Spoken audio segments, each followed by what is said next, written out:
All right, please take your seats. It's great to hear all that fellowship, but we're gonna get the thing started.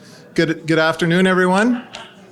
I'm Derek Bruin. I'm head of the Agribusiness and Ag Economics Department at the University of Manitoba. I want to take a minute to thank the Kraft family for their support of our department. Last year, the friends and family of the Kraft family of Darryl Kraft increased the funds in the Kraft Fund to $1 million. Yes. Thank you. Hear, hear. So those funds are used to fund this lecture and graduate fellowships and more graduate fellowships and more students now and for more years thanks to their support. Two of the winners of the Kraft Graduate Fellowship, I think, are here, Carmen Hutchinson and Ruma Atker. You can stand. Carmen's back there, Ruma's back there. And they support this lecture, and they also support a undergraduate student paper. And the 2025 winner as an undergrad was Allison Manis. She's waving right there. And she's joined our graduate program. Thanks for that. That's another great thing that happens with that paper. Congratulations to you students. I also want to add a special thank you to Surinder Kombats in my department at the back, who's kind of the mother bear of our department, and the folks in the dean's office, Crystal and Maya, and other folks that help get this thing organized behind the scenes a lot, and to Alex and the family that has helped us organize a lot too. He's not here, but this, I think, the first time that Brian Olson wasn't the master of ceremonies of this meeting. I want to thank him, say thank you for the years of service to our department and for managing this lecture for nearly 2 decades. And finally, I'd like to thank you for coming. I think you're in for an interesting presentation. But before we start with the presentation and an introduction to the speaker, we're going to hear from Dan Kraft about his father. Dan the man. I work with a guy named Danny Man.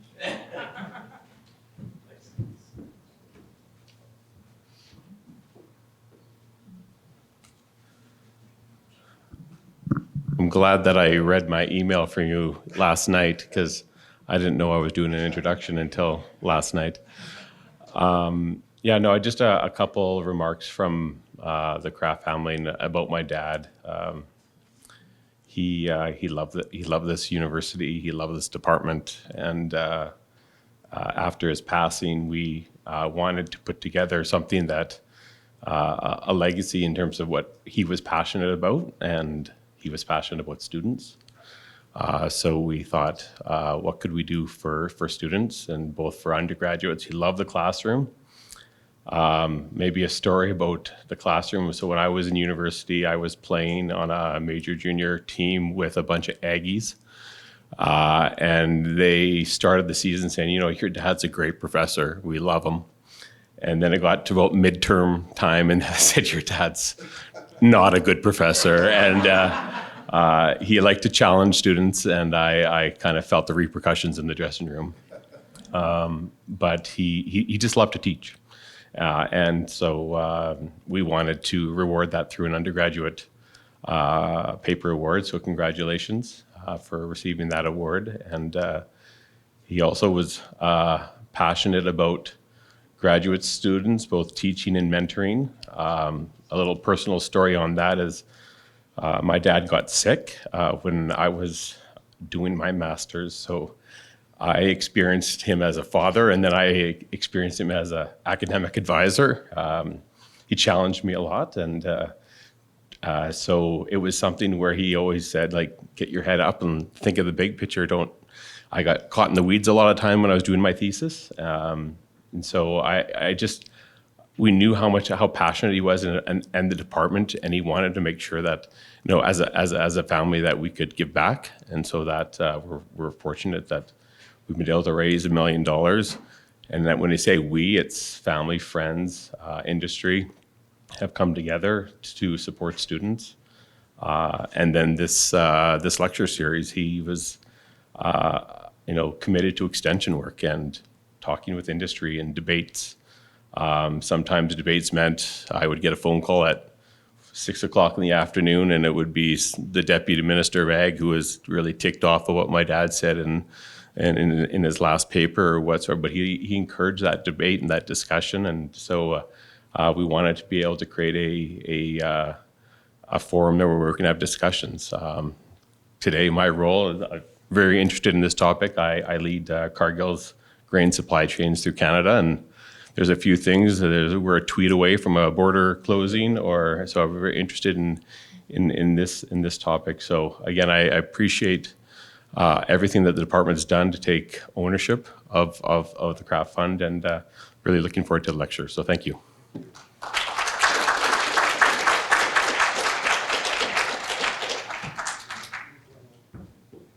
So I'll be, pardon me, I'll be very quick here. I'm Ryan Cardwell. I'm a prof in the department. I'm just going to introduce Trevor.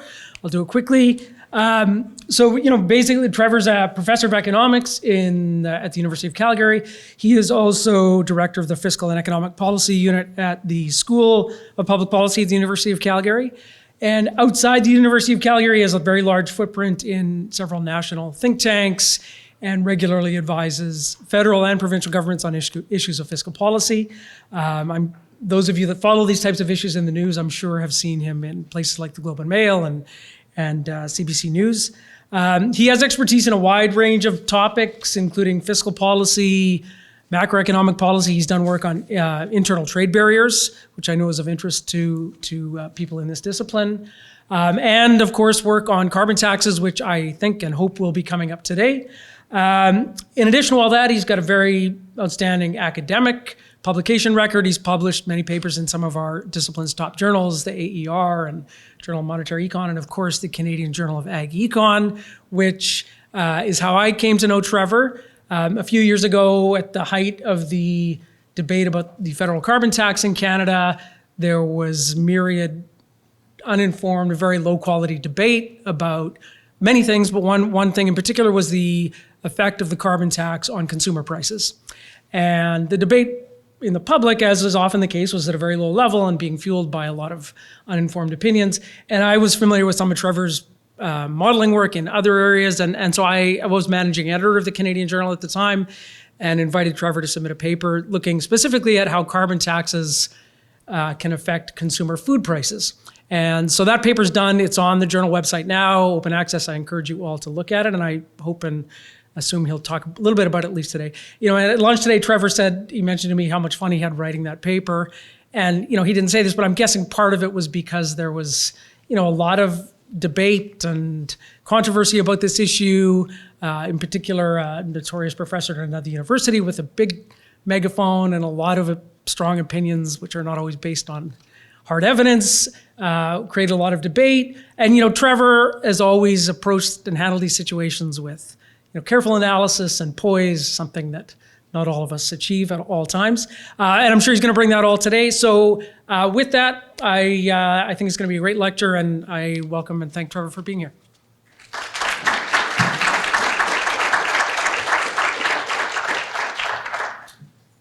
Great. Thank you very much. Thank you for having me, and a special thanks to the Kraft family for making this all possible. Now, I want to talk today about a couple of things that are changing rapidly and have certainly gone through their share of disruption over the past few years: food prices, inflation, trade disruptions, not just now, but renegotiation not that long ago.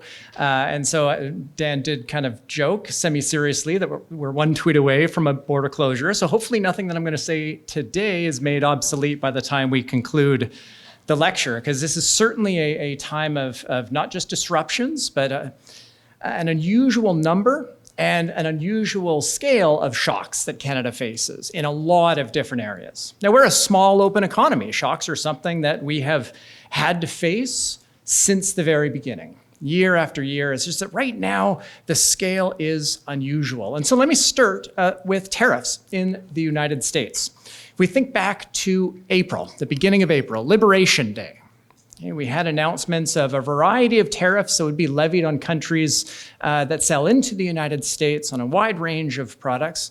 that would have, if fully implemented, increased the US average tariff rate on imports to a level that exceeded the peak of the Great Depression. You'd have to go back to the 1900s to find tariff levels that compare to what was announced in April of this year. But notice how steep that line is in 2025. No previous moment in US history saw tariffs rise as quickly or as much as they did or were about to in early April. Markets, of course, reacted very strongly. Hopefully you were not checking the value of any investments that you might have had or RRSPs in the days following the announcement, because it wasn't pretty. And that did lead to changes to what was announced. Fast forward 1 month, and more than half of what was announced was exempted or delayed. Now we have crept back up. So as of October 1st, average tariff rates now in the United States on imports is 18%. Okay, an incredible change relative to where they were, and just a hair below the peak of the Great Depression. Now, luckily, Canada has avoided the worst of this. The average tariff rate on Canadian exports into the United States is right now only 2.6%. But much better than 18, a little bit above the average tariff rate that applied at this time last year, 2.2. So we've seen a little bit of an increase. Now, that's not to say that Canada is not facing its share of disruption. There's real significant tariffs on steel and aluminum, disrupting the auto sector. Softwood lumber is a long-standing issue as well. So there are a lot of areas of activity, a lot of sectors that face really significant trade challenges. And even some of the sectors that are exempt from high tariffs going into the United States, things that are covered by our free trade agreement with the US, they face costs as well in complying with the free trade agreement, where many sectors didn't previously need to bother. But the biggest area that Canada has kind of suffered economically in this whole moment is with rising uncertainty. It's not as tangible as a tariff. You don't pay uncertainty, but you face it, and it changes behavior in a way that is a real drag on investment and growth. There's a lot of ways to measure this, and I think one of the most interesting measures that you can see for yourself for about 24 countries, that's updated every month, is produced by a team of some really exceptional researchers in the United States at policyuncertainty.com. And what they do is they kind of look at the frequency of the word uncertainty or policy uncertainty or economic uncertainty and all sorts of other ways of trying to infer how much uncertainty we're incorporating into the way that we're talking with each other in newspapers. But they also look at social media and other types of mediums as well. And it turns out to be very strongly correlated with past obvious moments of uncertainty, like the financial crisis, like the pandemic, like the NAFTA renegotiations for us some years ago. So back in November, the election was in the United States. The outcome of that was known, and we knew that Trump would have high levels of tariffs and other disruptions in the next term for him. And so uncertainty did increase in Canada.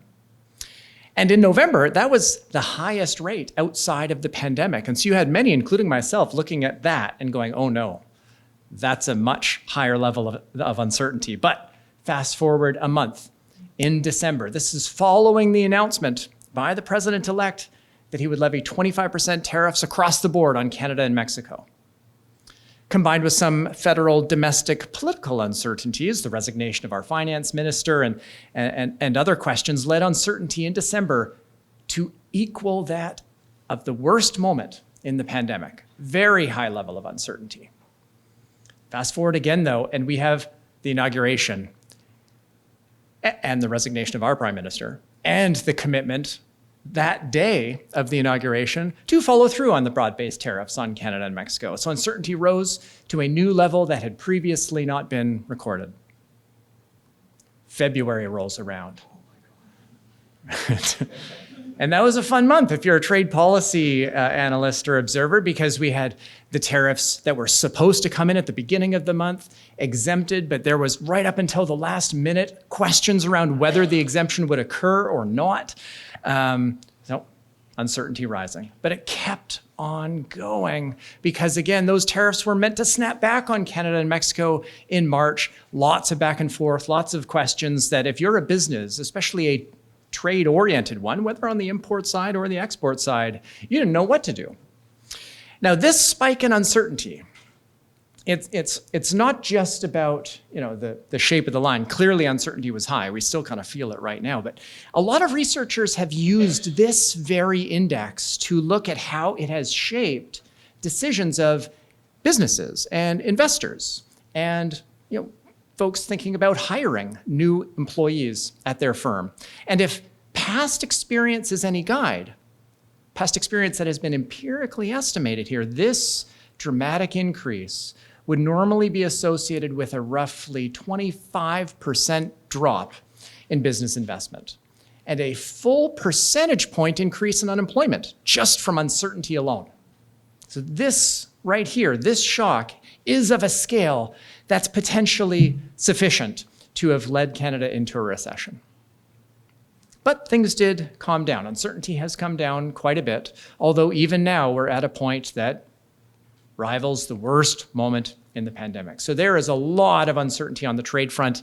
And for an economy, 1/3 of which tied to international exports and roughly another third tied to imports, which are critical for many sectors as inputs into what we make here, this uncertainty is the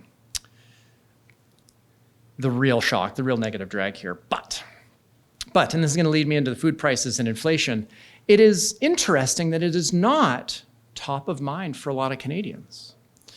So Abacus had a recent poll just a few weeks ago asking, when considering the situation of your family, thinking about what's going to have the biggest impact on your life over the next 2 years, is it rising costs of living, housing, and healthcare?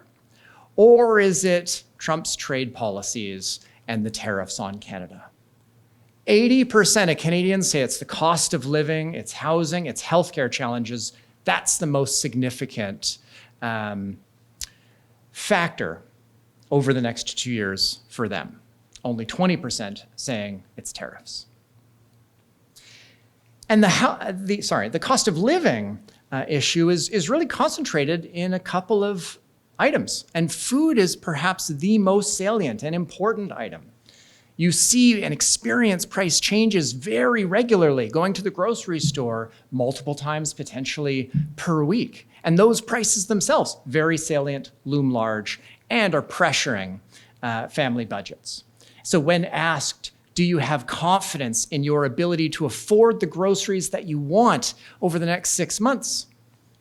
Nearly 2/3 don't have any confidence. Okay, so that, of course, doesn't mean that they wouldn't be able to purchase groceries, but they need to change what type they purchase.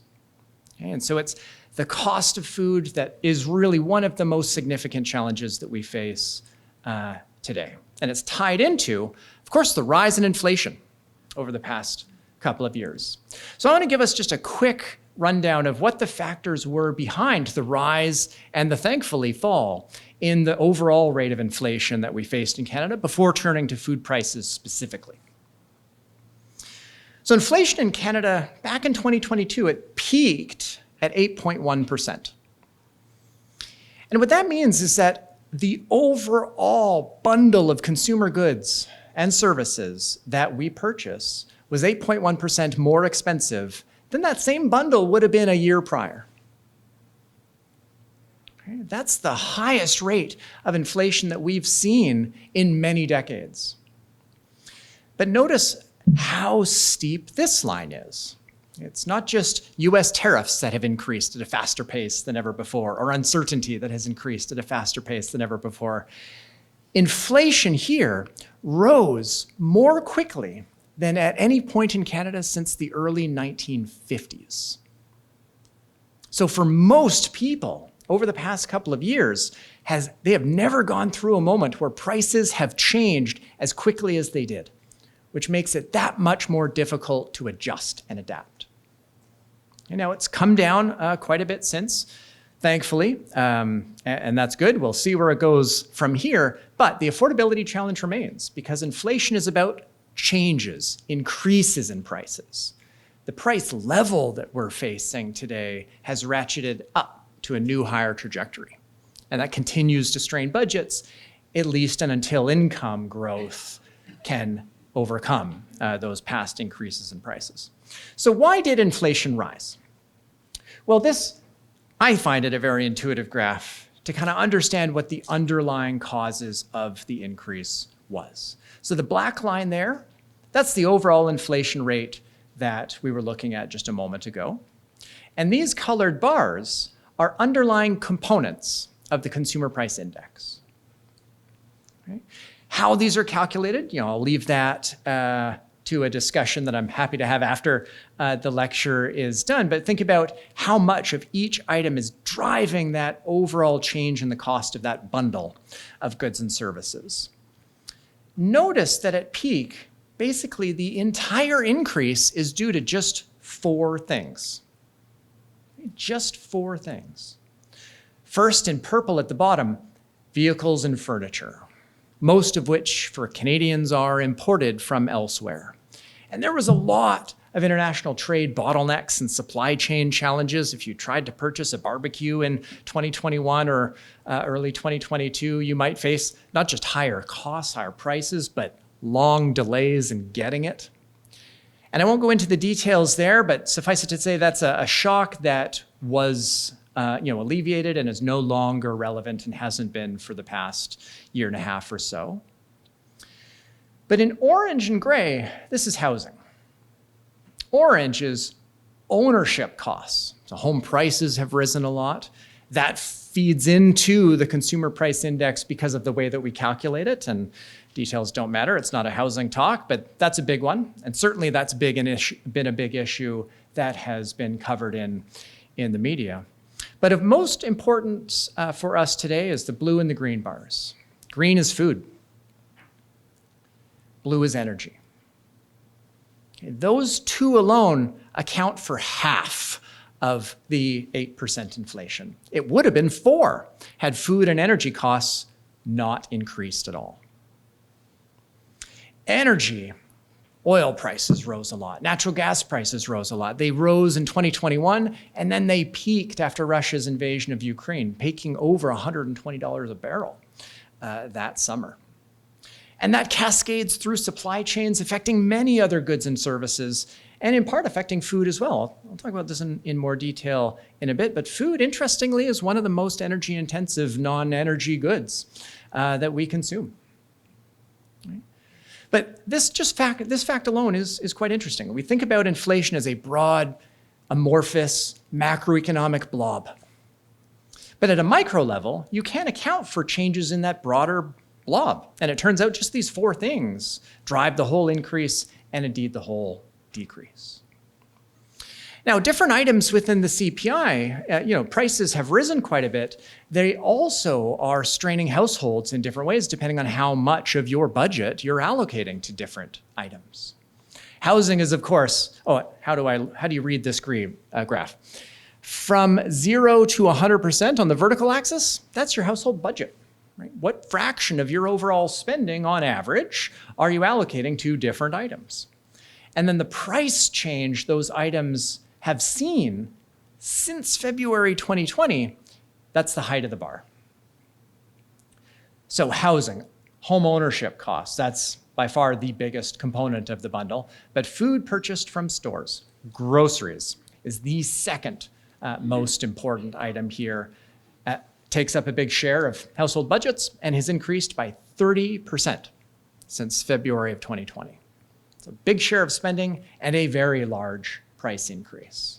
Okay, so it looms large in people's minds for a good reason. Okay, it has legitimately increased quite a bit. Now, why has it increased? Okay, there are lots of potential factors here. And when polled, Canadians do have theories of their own.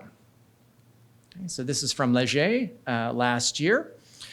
In your view, who or what is primarily to blame for the rising cost of groceries over the last 2 years? About 1/4 say global economic phenomenon, supply chain issues, global inflation. Okay? Nearly as many, though, say it is because of grocery stores increasing profit margins. And almost as much say the federal government. Every other explanation has a much smaller share of individuals pointing to them as the reason, either labor costs or provinces or higher prices demanded by food manufacturers themselves prior to getting to the grocery store. So I want to look at these three kind of one by one, trying to walk us through how to think about how would we look at the data to say whether or not it's because of profit margins or the federal government or global phenomenon, to try and help us think through what the underlying drivers of the food price changes are. And there's a lot of unanswered questions still, so a lot that we don't know, and I do look forward to the Q&A after this, where we can explore things that are on your mind as well. So first, when people say federal government, this could mean two things. The poll is not going into that much detail, unfortunately, but I'm going to interpret blame towards the federal government for rising food prices is due to two things. High levels of federal spending, high deficits leading to inflation overall, or perhaps monetary policy and quantitative easing leading to high inflation and increases in the price of goods and services. That's certainly one issue that is raised semi-regularly. And if you think back to your intermediate macro classes, expansionary fiscal policy, shifting the aggregate demand curve out, higher prices in aggregate are one of the implications of that. Okay, so there might be some demand side issues here. There's also taxes. Okay, so I'm going to look at both of these factors and see how we might determine whether either, and to the extent that either one does, how much they've contributed to food price increases. So first, fiscal and monetary policy. I'm going to lean very heavily into that intermediate macro intuition. Expansionary fiscal or monetary policy, increasing demand for goods and services overall, increasing prices, increasing inflation. Well, that's a demand shock. And notice what demand shocks do, not just to prices, which yes, may increase, but quantities go up as well. The underlying mechanism is, tax cuts or low interest rates or high levels of federal transfers to individuals are leading to more demand for goods and services, perhaps food in particular. So here, a demand shock has a price increase and a quantity increase. But there's another type of shock out there that can increase prices. Okay, a supply shock, and think about what's going on there. This is increases, say, in the marginal cost of production. That would increase prices as well, but decrease quantities, because it would move us along the demand curve to the left rather than shift the demand curve itself. So some recently published work in the journal Canadian Public Policy with my colleague Sonia Chen, also at the University of Calgary, takes this simple intuition along with some pretty nice data that tracks both prices and quantities over time. And so you can go product by product, looking at whether a price increase is associated with a quantity increase as well. If it is, then you could classify that as due to a demand shock. If quantity goes in the opposite direction, though, you'd classify that as a supply shock. Okay, so pretty simple intuition. Less simple statistical work to actually implement this. I'll save that if there's any questions at the end. But when you do this for food, and this is grocery stores, not restaurants, it's pretty clear that the overwhelming majority of the price increases are due to supply shocks. Now, there is some ambiguity. Statistically, there are a lot of changes that we can't classify one way or the other. But even if all the ambiguous changes were demand, it would still be a majority of the price increases due to supply. So if you thought that food price growth was because of expansionary fiscal or monetary policy, This wouldn't be the pattern that you would predict if that was the underlying driver. Demand would be a much bigger driver of the price increase. What about taxes? Tax changes are certainly important, especially taxes on consumer goods. And there's two effects you need to think about. The direct tax itself. We levy it on lots of products. Excise taxes or general sales taxes. Some things are exempt, some things aren't. They change in different ways in different provinces at different moments in time, but you pay the tax if it is directly levied on a particular product. But there's also indirect effects of the tax. If you tax something that another business uses to make yet something else, that's going to have spillover implications of that tax on prices, even of items that we're not directly levying the tax on. The direct tax, that's easy. Or I should say, sorry, the direct effect of the tax is easy. Statistics Canada has been tracking this month by month for decades, where they release both the consumer price index with the price, with the GST, with the gas tax, and a price series that excludes those taxes, or just the direct effect of the taxes. So the red line here is the headline inflation rate, and the blue line is the inflation rate that would have been the case if we excluded all of those tax changes.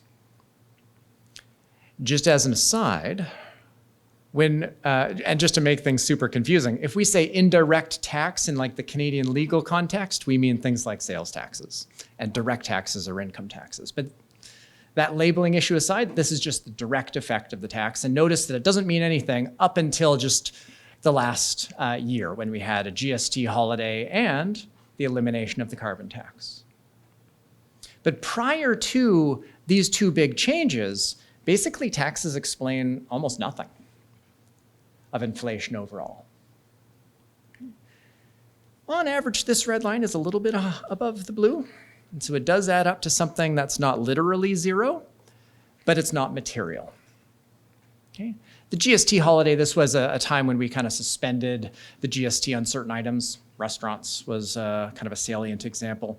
The carbon tax being eliminated, this has a big effect, of course, on gasoline and natural gas that you purchase. And so it's had a big effect on lowering the inflation rate, at least for the 12 months until this is fully baked in. But what about the indirect effect? And it's the indirect effect of the carbon tax in particular that has loomed large in this debate.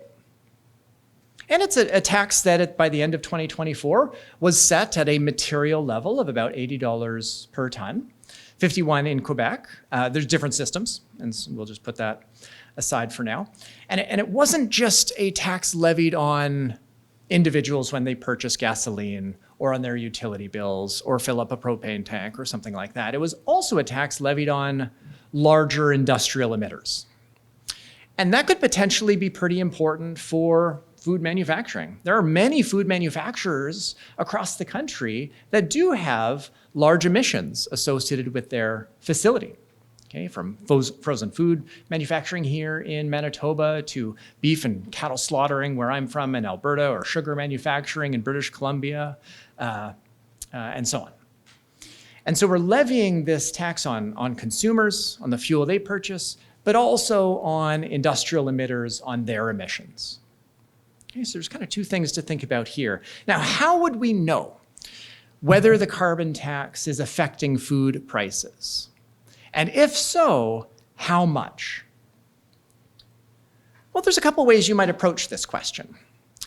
One common empirical strategy that can be used to evaluate the effect of a policy is to look at the jurisdiction implementing the policy compared to another jurisdiction that's not implementing the policy.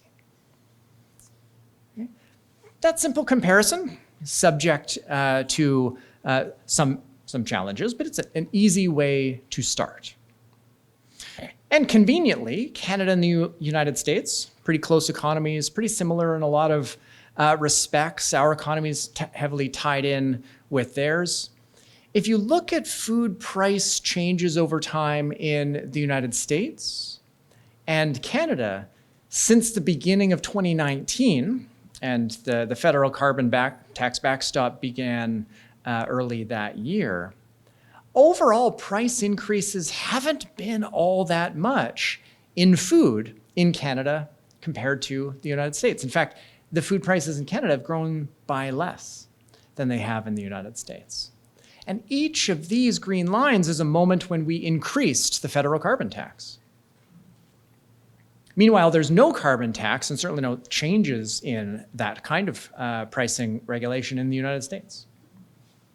And the carbon tax was eliminated, and so we can track after this to see what happens. But just roughly eyeballing it, and there's certainly better things you could do than eyeball it. But if you thought the carbon tax was a material driver of food price increases, then all else equal, you might expect food price increases to be greater in Canada than the United States. Now, not all else is ever equal, and so more work, presumably there's work ongoing. There has been lots of work on the carbon tax as well, comparing outcomes in different jurisdictions. Canada's not the only one to have had one, but there's no obvious connection just from this simple comparison. What's another approach? Well, this is the paper in the Canadian Journal of Economics that I co-authored with University of Calgary economist Jen Winter that takes a different approach. Instead of comparing Canada and the United States, what if we modeled the Canadian economy and the rich interconnections between sectors and tracking changes in costs along the supply chain in ways relevant for food manufacturing and food that consumers purchase. So this is not an empirical approach, but more of a modeling approach, driven by data, okay, but we'll be simulating within the context of this model what the effect of a cost change is on end consumers. Now, it's not all that complicated. Right? How it works is you basically look at the set of sectors that Statistics Canada tracks when it breaks down emissions by sector. Okay, so dairy product manufacturing, soft drinks, crop and animal production, fishing, hunting, and trapping. So they look at emissions sector by sector in a very detailed way. And each of those sectors has emissions of their own. Crop and animal production, for example, emits approximately 1 ton of greenhouse gas emissions per $1,000 of output. Okay. Meat product manufacturing, a lot less, about 0.04 tons per $1,000 of output. And so if you were to just look at this first column and ask the question, if we had $80 per ton charges on all emissions levied by crop and animal production, no exceptions whatsoever, then they would face an $80 cost per $1,000 output, okay? And so on down the line. Okay, so for crop and animal production, that'd be an 8% increase in the price that they would charge if they fully passed that cost through to consumers. But you wouldn't want to stop there, right? It's the indirect effect that we're trying to map here. We want all these input-output connections to be incorporated into our estimate. And crop and animal producers buy inputs and use material and use items that had emissions further up the supply chain that are relevant for them because they need to buy those inputs from someone else. And on average, all in, the direct and the indirect, and this includes not just the emissions of your suppliers, but the emissions of your suppliers' suppliers, and the suppliers of those suppliers of your suppliers, and so on. So it incorporates the full supply chain. And the details don't matter here. We map it out in the paper, and happy to talk about more in the end. But all in, we estimate about 1.6 tons of greenhouse gas emissions per $1,000 of output for crop and animal production. But notice for these other sectors, so for dairy products, for meat products, for breweries, or for grocery stores, or retail just in general, we can't separate grocery from others, but retail in general, they have now a material amount of emissions. So notice meat product manufacturing, 0.04 tons per $1,000 if you just look at what their emissions are. But they buy a lot of things that had emissions up the supply chain, and now it's 1 ton per $1,000. So you do have to think about these interconnections in the full supply chain, or you're missing a huge part of the picture. And so just levying an $80 per ton charge on emissions, all in, no exceptions, every ton emitted from everywhere, what would that mean for cost increases? And then if fully passed through to consumers, what would that mean for prices? Well, crop and animal production, that would be a 13% increase in prices. Again, if fully passed through and if nothing was exempt. For meat, 8%. For dairy, 7.5%. For sugar, 4%. So the donuts that were available out there. Like these are material increases. Notice that they're not quite close to the 30% increase that we've seen over the past couple of years. And so even all in, the upper bound estimate of what carbon pricing might mean for food prices falls short of that 30% increase. And so not accounting for most of the increase, but you look at this and you think, well, maybe it's potentially accounting for a material amount of it, a relevant amount of it.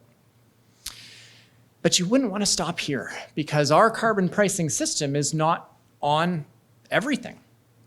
There are a lot of areas that we don't levy that tax on. Okay? And even where the price applies, for large emitters in particular, we provide them with supports to cushion the blow. We also import a good amount of the food that we consume as well. And so you want to build in each of these details of the carbon pricing system into your estimate. So all in, okay, if you look at a spending weighted average across all of those sectors, an $80 per ton would, we estimate, increase the cost of food overall by just under 4% at $80 per ton. But a lot of the food manufacturing purchases inputs from elsewhere, from abroad. That's not covered by carbon pricing systems, certainly in the United States, where most of those inputs are going to come from. And so we're only levying the carbon tax on domestic emissions. We don't levy it at the border on imports, accounting for emissions that occur abroad. So that shrinks it. We also exempt most, but not all, primary emissions from the agricultural sector. And that was, of all of the sectors, the most emissions intensive. And so exempting the majority of emissions there dramatically shrinks that amount further to a little over 1%. And then the large emitters, the frozen food manufacturing plants, they receive special what are called output-based allocations to help cushion the cost effect of the carbon price from their perspective. Again, details don't matter. We go into a lot of detail in the paper because every province is different, adding another layer of interesting complexity. But notice that shrinks the effect further. And then the last piece is that we as consumers import food from elsewhere. And those imports don't see a carbon charge at the border. So what we end up with at the very bottom, accounting for all the details of policy design and all of the interconnections between sectors, that $80 per ton would increase food prices by 0.5%. Not 0, but not 30 either. So the overwhelming majority of the food price increase that we've seen are due to other factors, not taxes. This, again, I should say right off the bat, this is not like a normative position here. You can certainly support or oppose carbon pricing for all sorts of other reasons. All policy has trade-offs and pros and cons to consider. But at least our analysis suggests that it's unlikely to drive food price increases. And this is entirely consistent with not observing big differences in food price changes between us and the United States. So what about grocery stores and profits? That's another area that has received a lot of attention, and in part because indeed it is true that profit margins have increased among grocery stores. Pre-pandemic, it averaged about 2%. It's a very low margin business. Okay, they make their profits on volume, earning just on average 2 cents on each dollar in revenue. That's increased to, on average now, about 3.5. Okay, so margins have increased. Now, part of this, and I don't have a sophisticated analysis to show you today, and I don't know if any of that's been done. Part of this is because consumers changed behavior, shifting to more of the convenient packaged item, or you buy the pre-cooked rotisserie chicken. There's higher profit margins on those. And so post-pandemic, shifting some of your food spending from restaurants that were closed to the convenience items within the store naturally would increase profit margins, even if prices didn't move at all.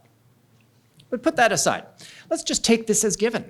Could this increase in profit margin drive an increase in grocery prices that we've seen? Well, an increase in margins from 2 to 3.5. That's a big proportional increase, but it is just this 1.5 percentage point increase in the margin. It's not all that big relative to the 30% increase that we've seen over time. And so the red line here is grocery prices, just as we observe in the data. And the blue line is if grocery profit margins did not change one bit since the beginning of the pandemic. And there is a difference there at the end. The red line is above the blue line, okay? But not all that much. So it is also not a factor really contributing to the increase in prices. Just as an aside, if you're thinking, how does this link in with demand and supply? This would be a supply shock if margins were indeed a factor that was relevant here, but they're not. And so that leaves us to global factors. And I think this is kind of naturally where we should look, because Canada's not alone in seeing food price increases. Pretty similar here as in the United States, and pretty similar here to what is observed all over the world. Indeed, the world saw much worse food price changes in the early months of 2022. Rapid increases even prior to that. This little blip is a lot of Russia's invasion of Ukraine. Today, we're both sitting around 30% overall. So the world has experienced food price increases. Now, what has happened around the world that might account for this? Well, first, energy prices saw a massive increase. Okay, one of the biggest and longest lasting energy shocks in many decades. Okay, not just oil, natural gas prices too. Other energy sources seeing price increases, and so energy intensive items are going to see a cost change. The second shock here is also somewhat related to this. That's fertilizer prices. And so around the world, fertilizer prices rose quite a bit through 2021. Yeah, it's a complicated market, but globally, natural gas prices account for a meaningful chunk of this. Russia's invasion of Ukraine there in early 2022 leads to another spike that we've since come down quite a bit since then, but fertilizer prices rose a lot, tripling by the peak in 2022 compared to where they were pre-COVID. So fertilizer, energy, big shocks. And Canada was not spared. If you look at the farm input costs, and so StatCan tracks what are the costs that farmers face. And this graph here, kind of like the earlier one that you saw, the black line is total farm input costs, and the prices they face on inputs that they buy. And each of the bars is an underlying component. Gray and blue are basically the whole ballgame. Gray is machinery fuel, right? So if oil prices rise, that's going to make fuel more expensive. And okay, that accounts for a chunk of it. But blue, that's fertilizer costs. Okay, so big increase in costs, especially through 2022, in these key inputs for that sector. It's come down a lot since, that's great. And this is quite relevant for the prices we face at the grocery store because cost increases at the farm level lead to price increases of the products they produce. And I don't have a graph of this, but they rose. And that ultimately leads to higher prices that we face as consumers with a lag. And statistically, that lag, of course, is going to vary by product and by place, but statistically, changes in those farm product prices, you shift them forward 9 months, you track very closely with changes in grocery prices. In fact, 80% of the variation in food-related CPI in Canada is due to changes in farm product prices, which are due to changes in the farm input costs. And that means fuel and fertilizer. So why did food prices increase? Global factors, fertilizer costs, and energy costs in particular. Okay. I think I'm bumping up on my time. I forgot to actually set a timer. But let me conclude about some of the more recent issues, especially concerning Canada-US trade and what they might mean for the price that we face for the food that we buy. So US tariffs are, of course, if they were to be levied across the board, then it would have implications for businesses and the incomes that we generate from those exports and the jobs associated with them. But the prices we face as consumers, that would be more directly influenced by our retaliatory tariffs. And Canada did have a few waves of retaliation. The first one on March 4th, and that one did cover food and beverages. There were a lot of food items that were directly covered by retaliatory tariffs of 25%. Some of those items were chosen for the political signaling value that they had. Think about Florida orange juice. Other items were chosen by the government, and I certainly wasn't involved, so I'm going to just speculate here. Items that are easy to substitute away from. Okay, trying to minimize the disruptive effect on our life from the tariff, but it did cover quite a number of food items. I'm going to put aside the other retaliatory measures. They certainly matter. We levied about 25% tariffs on somewhere between $60 to $90 billion worth of imports. Okay, so it was a pretty big package. And if you estimate what would be the effect of all those retaliatory measures on the food prices that we face, I estimate for food, and you have to squint here, but food is right there, right in line with the overall average effect of all the retaliation that we did. If it was permanent, it would increase food prices by about 1%. Now, it wasn't permanent. They're no longer in force now. But had they remained in place, that would be roughly the magnitude. Okay. That's a meaningful, effect, but small relative to the overall change that we've actually experienced. I think the perhaps biggest source of disruption for food in particular at this moment with the United States are from efforts to buy Canadian. And here the data is starting to come out that's really illustrating some interesting changes. On many items, you don't see any change at all. So I've looked at the data kind of product by product and wasted a lot of time trying to search, where do we see the effect? And it might surprise you to know that we don't actually see a lot of effect. Now, part of that might just be a delay. There's inventories that are built up. It takes time for consumer behavioral changes to actually filter through to trade, but we do see a big effect in two places already. One is prepared cereals. So people switching what cereal they buy to Canadian produced or sourced items away from American imports. Okay, that's a big drop. Okay, from an average before now of about $65 million a month to now about 40. It's a big drop, maybe like a third of our overall purchases no longer taking place. Wine, though, has seen an even bigger drop. Okay, we were importing, it fluctuates. Of course, there's a lot of seasonality there. These spikes are Christmas. about $50 million a month. But now look at this. This y-axis starts at 0. Now, some provinces, of course, have taken U.S. wine off the shelf. I don't know what Manitoba's policy is in that regard. Alberta did for a while, now they're back. So there's variation. So we'll see where this settles. But basically in the months following a lot of these trade disruptions, we, on the whole, just stopped buying U.S. wine. The first approximation, completely. But these are the only two areas where you see a really big effect, cereal and wine. There will be broader economic implications, of course, just because of how much of our economy, and here in Manitoba, about 42% of GDP is accounted for by trade with the United States. And so where things go from here will matter a lot for the economies of many provinces.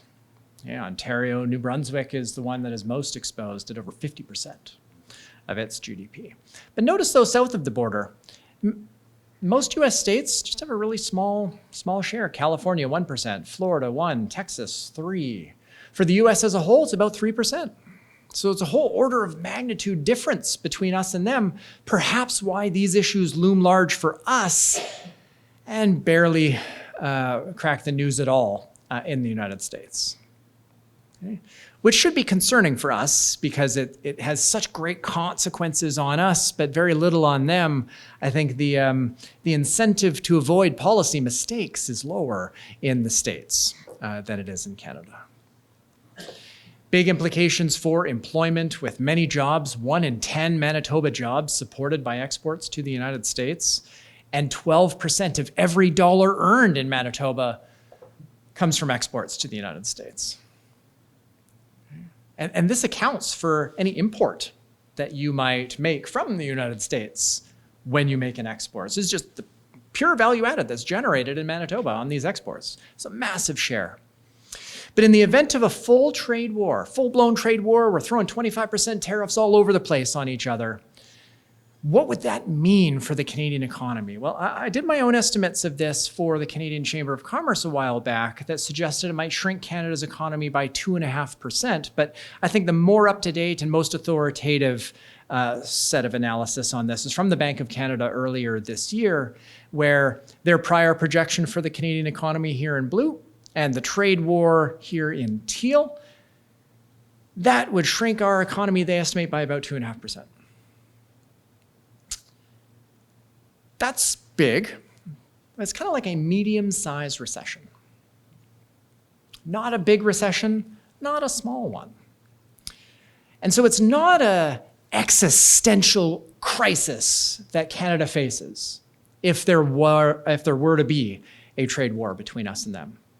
We should do what we can to avoid it, for sure. But I think it is helpful to think of that type of shock as inducing a medium-sized recession, not a COVID-level economic disruptive event. So I've definitely gone over time. So let me have some concluding thoughts that food price changes, for the most part in Canada, it's due to these global factors, energy and fertilizer. And I guess more recently, especially at the product level, some of these trade shocks and consumer behavioral change. That's what's going on. Not a lot of domestic policy factors at play. Now, our exposure to shocks is pretty high. We are small and very open and deeply tied in to the US. And it's not just that 1/3 of our economy is tied in with theirs, but 80% of what we trade are critical inputs into things we make, right? Whole supply chains are so deeply interconnected that disruptions hit us harder than many others. But, and I guess this is optimistic, governments are, pursuing a lot of policies to boost productivity, strip down internal trade costs, increase the amount of infrastructure that we're building across the country, and many other policy tools that are aiming to build the resilience of Canada's economy in the face of all of these shocks.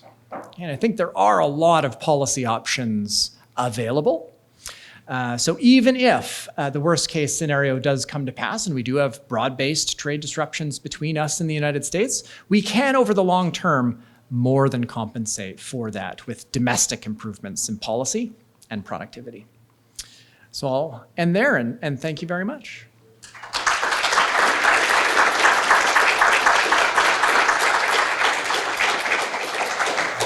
We're going to take questions, but Trevor's going to repeat the question into the mic for us. Any questions for the speaker?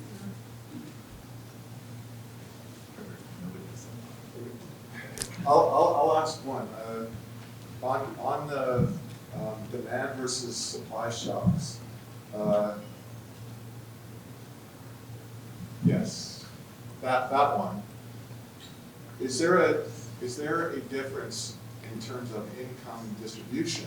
If we had a very generous program through COVID, and the relatively poor part of the economy saw an increase in demand, and the folks that were paying more taxes saw a decrease in demand, we end up with like a no Q effect. Yeah, great question. So he asked whether the distributional effects matter for these demand shocks. If we see increases in demand by some individuals and decreases in demand for others, what would that mean for prices? Well, in aggregate, if you have increases in demand by one group that are offset by decreases in demand by another, and it was a perfect offset, then you'd have no change in aggregate demand. And so no demand shock would have occurred and no change in price. Of course, then it would matter at the item level. And your,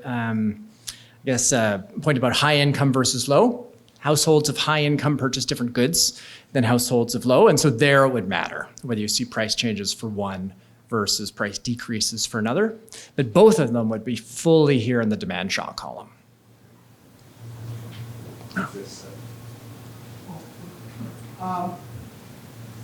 you clarify, I think I understood your point about crop inputs having an impact on store prices. And I think Economics 101 usually says that farmers are price takers. And so their cost of production normally we don't think has an impact on the retail price. So did it in this case have an impact, and why? Yeah, great question. So this was about, well, if farmers are price takers and so don't independently set prices, how is it that they're able to pass through a cost change at all? Well, if you were an individual farmer who faced a cost change, you indeed wouldn't have any market power at all, couldn't pass that through to consumers. But if all farmers faced the same shock at the same time, then while you have no market power and face a perfectly elastic demand curve, the aggregate market for a food would see its supply curve rise, and it faces a downward sloping demand. And so it's the market seeing price increases, even if every individual farmer has no pricing power whatsoever. And that's these two shocks, the fertilizer shock and the energy and the fuel cost shock, every farmer is experiencing, not just in Canada, but around the world, because these were two massive global shocks.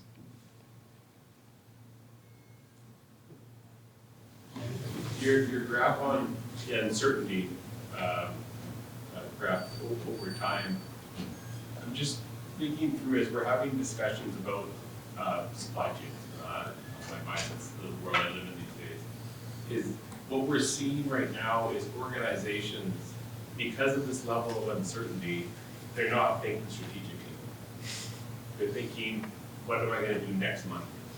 And so I'm just as you look at this graph and you think, okay, we've got to put in, build a stronger Canada, a more resilient Canada, but people are so uncertain about what is happening tomorrow. Yeah. And so I'm just, what kind of recommendations would you have for government to help build this resiliency in a very uncertain time? Yeah, so just to repeat the question, what would a recommendation be for governments seeking to boost investment during a time when when uncertainty is so high? And I'd say that, firms are optimally responding to the uncertainty by prudently pausing any plans for major deployment of new capital until some of the uncertainty is resolved, or hiring.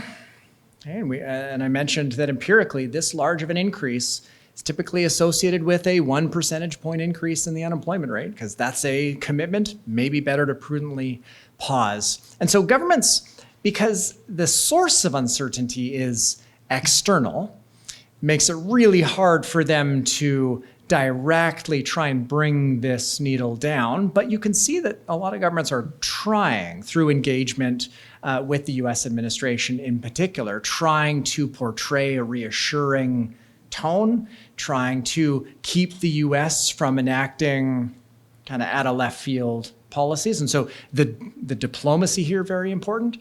But how do you de-risk a decision of an individual business? It's really hard to. And I don't want to say that you can't, but it would take deployment of public resources to try and de-risk things. And so to the extent that projects of national significance are able to maybe achieve some public dollars behind them, there are scarce public dollars to go around, or loan guarantees of this nature.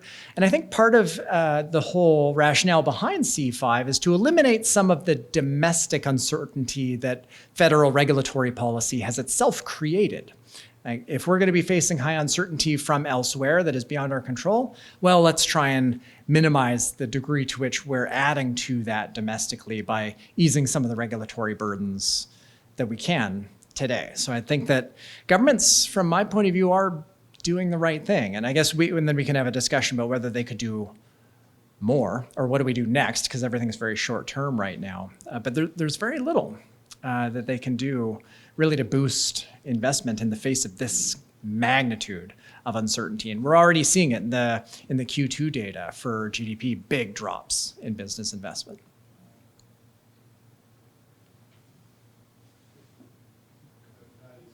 Oh, sorry.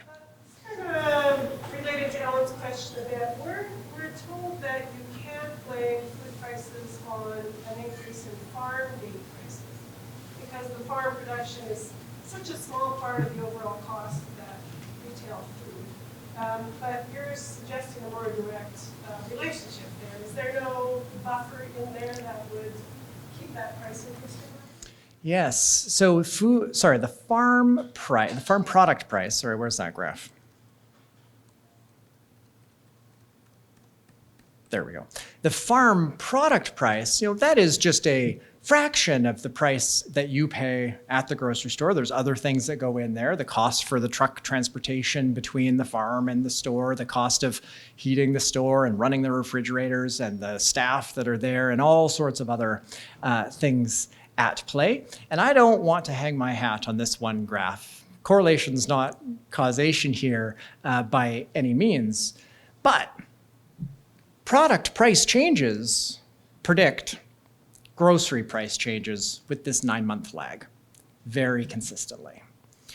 Now, statistically, 80% of the variations accounted for by this. There's work to be done to decompose this in more detail, going item by item. How much did the truck transportation spill over into grocery prices? That's kind of a question, though, getting back to the carbon tax. Sorry, I won't try and find my slides. The carbon tax increasing the fuel that truckers faced, and that's going to be passed through to grocery stores. And that's accounted for, at least in the estimates that Professor Winter and I put together as well. So that's accounting for, and it doesn't add up to much either at the end of the day. And so right now, definitely more work to be done. And I should say that people make careers studying the Great Depression today, still. And there's going to be careers being made looking back and studying this current moment that we're living in generations from now as well. So I'll just leave it there just by noting that farm product prices right now, if you only told me farm product prices, I could tell you what grocery prices would be based on this relationship. And I'd get you 80% of the way there since 2020. Trevor, this is really interesting, and I have to say so everybody knows this, I'm from Asper, and I'm a supply chain person. And you hit on a couple of really interesting estimates. One other area that I want to get back to you about. Okay. You're my kind of favorite topic, but on different areas, which is the carbon tax. One thing I want to suggest you and Jennifer to look at, and you touched on it, uncertainty. If you look at the way a supply chain works and the costs associated with it, one of the biggest factors is uncertainty. And whether it's bullwhip effects or other effects or inventory effects, uncertainty, whoops, don't worry about that, that should be uncertainty effects. It is a big, big effect. And that is one of the aspects where uncertainty is embedding. I'm glad you had that uncertainty chart. Talking about that, costs go up a huge amount. And they just work their way through. Everyone just sort of pays it because it's there and that's what you kind of have to do. And this gets back to, well, we have to do that. And that's part of the problem. So uncertainty costs carrying their way through, and that those may, I think, turn out to be perhaps bigger than what people think they are. This whole concept of a bullwhip effect of just not being able to trust what the supplier is going to give us, it's been estimated that's a 25% increase roughly of the total costs all the way down the line. It's just an enormous amount that you never expect, but it's there, just due to the dynamic nature of these. That ties back again to something on its, you mentioned logistics, I'm glad you mentioned it, because some students of mine did an analysis, this was a couple of years ago, in 2021-22, called the carbon tax in Manitoba. And what we found was the second largest commodity item, which no one seemed to, the federal government seemed to pay attention to, was diesel. So everybody knows the whole world business paradigms were on supply, just in time depends on one single fuel, and that's diesel. And that cost seemed to be totally ignored by the federal government in any of the estimates. All of it passes through, which tended to me to reflect there's a problem with the carbon tax, I think, which you guys did a fundamental job, and the bases of this, but there's a problem in the inaccuracy of how things really work, and that is supply chains pass the cost forward. And the problem with the federal government was not that they had this, but it's like the GST, except the GST has very rigorous pass-forward rules. On this one, it didn't. And I think people were able to get away with passing on costs more than maybe necessarily what they should have. Because, well, it's just the carbon tax. And Yeah.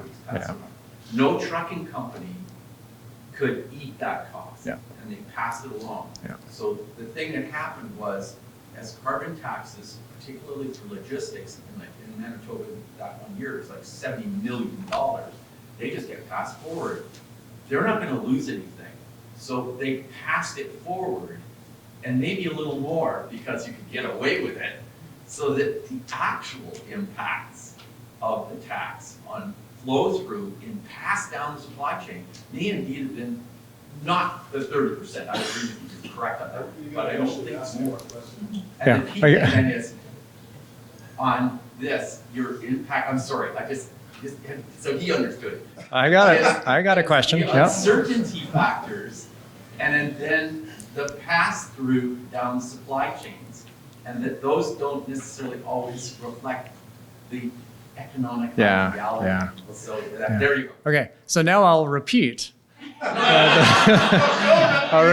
No. Uncertainty and supply chain pass. Yeah, more of a really sharp comment on uncertainty has implications for supply chains that might affect prices. And I think that's a really interesting point. And I'm not actually aware of a lot of work that tries to take this measure of uncertainty to supply chains and prices. So a really interesting potential unanswered question here. Now, if there is a big effect of uncertainty on prices, well, then we need to, I guess, watch out, because this is a big wave that might be coming, but also then a great empirical opportunity to study these kind of effects. So thanks for that. To the question, though, of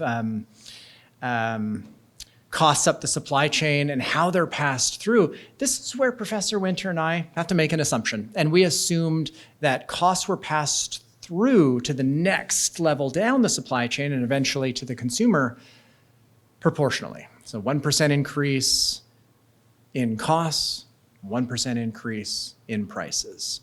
But could it be that a tax increase is more than fully passed through to consumers? Yes. Yes is the answer. And there's lots of situations where that can come about. And that's a really sharp point as well. And so to the extent that there is more than full pass-through, then we'd be underestimating the effect. There was one question at the back there, Barry. We had a very substantial immigration over the past few years. I think 1 million people, that's about 2.5% more stomachs. Does that increase food prices? That's an interesting point. So it certainly would increase demand for goods and services, more people. And in the shorter term, that'd probably be the bigger effect than the higher labor supply. And so, to repeat the question, does high rates of immigration also lead to increased food prices? It certainly leads to price increases of housing. I think that's kind of pretty well established. That's a lot harder of a supply curve to move in the short term. Food can be imported. And so to the extent that increases in the population caused a higher quantity of imports rather than price increases domestically is an interesting question. So thank you for raising it. But yeah, in principle, I'd suppose that there could be an effect because the increased demand is going to work faster than the ability to increase supply, except on the import dimension.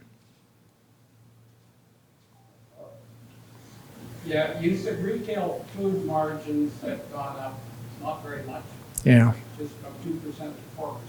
Now, to my mind, that's a huge increase.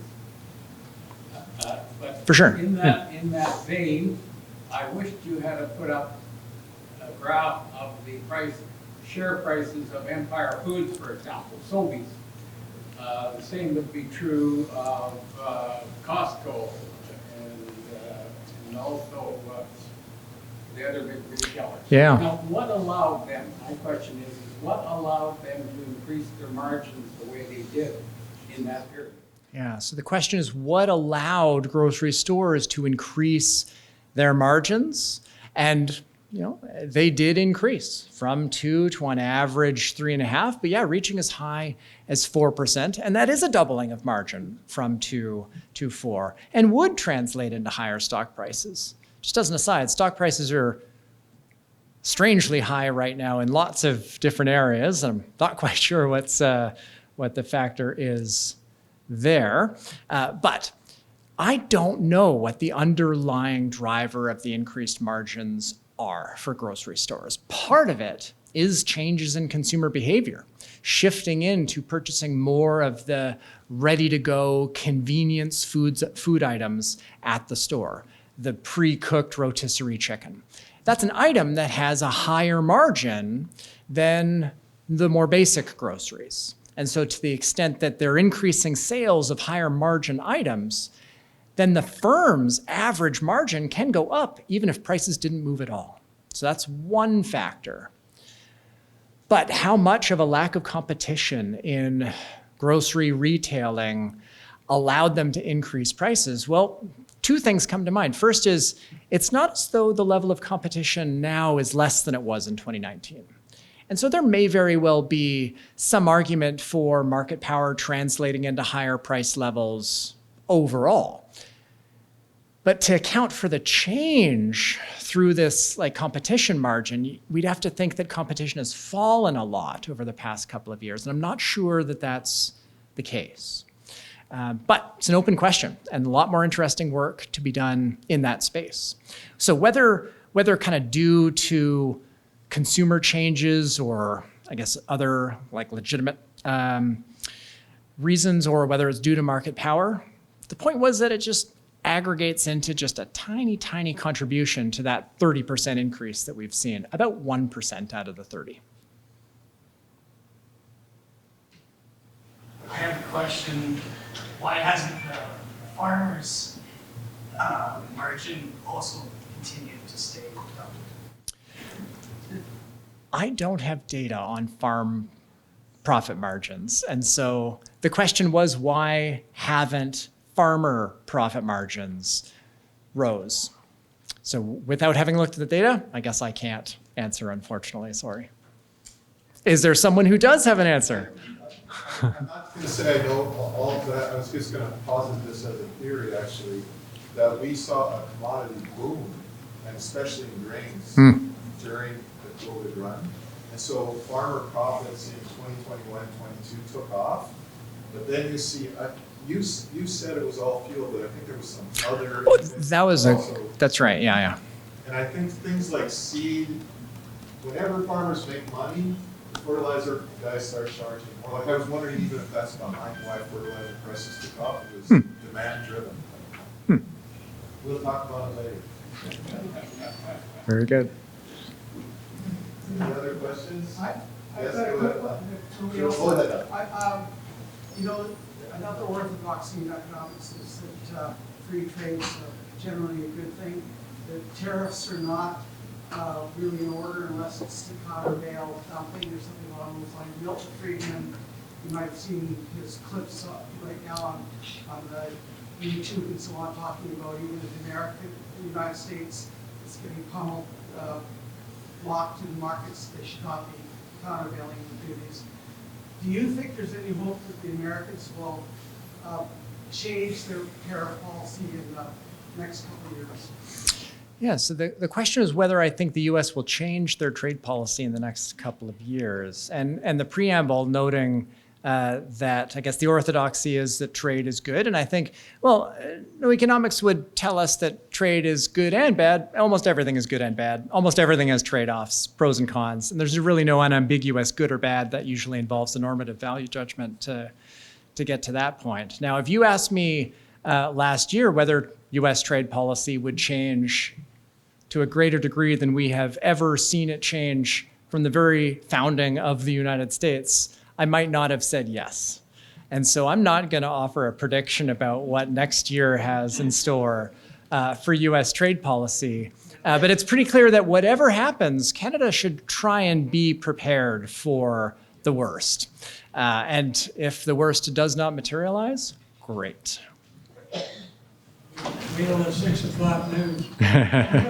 Yes. All right, Great. I think that's all we have for time. Great. Thank you very much.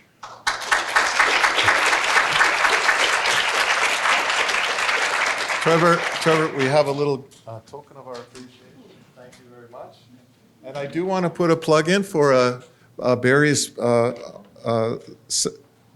conference tomorrow. If you want to hear more about Trevor and the supply chains that Dr. Parson was talking about, the 30th annual Fields on Wheels is happening in the St. John's Seminary, room 108, or online. I think you can get that from our Ag Canada, our faculty website. All right. Thank you again, Trevor. Thank you all for coming. Have a good night.